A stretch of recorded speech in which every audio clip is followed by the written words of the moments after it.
Welcome to Penrose Learning, where we make understanding easy.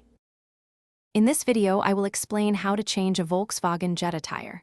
First, ensure your vehicle is on a flat, stable surface, safely away from any traffic. Always engage your parking brake firmly and place wheel chocks behind the wheels that will remain on the ground for added security. Next, gather your essential tools: the spare tire, the vehicle's jack, and the lug wrench. Having everything ready makes the process much smoother and safer. Now, let's get those lug nuts ready. If your Jetta has a hubcap, carefully remove it to expose the lug nuts. Using your lug wrench, turn each lug nut counterclockwise about 1/2 to 1 full turn while the car is still on the ground.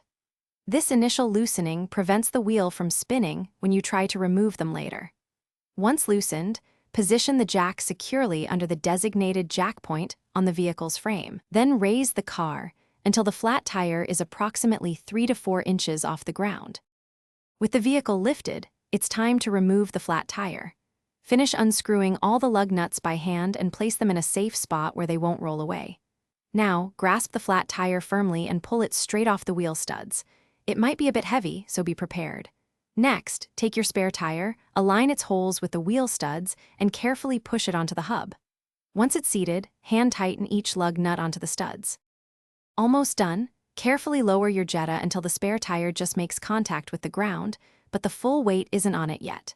Now, using your lug wrench, tighten the lug nuts in a star pattern, ensuring each one is snug. Once they are all tightened, fully lower the vehicle and remove the jack. Don't forget to check the air pressure in your newly installed spare tire and get your flat tire repaired or replaced as soon as possible.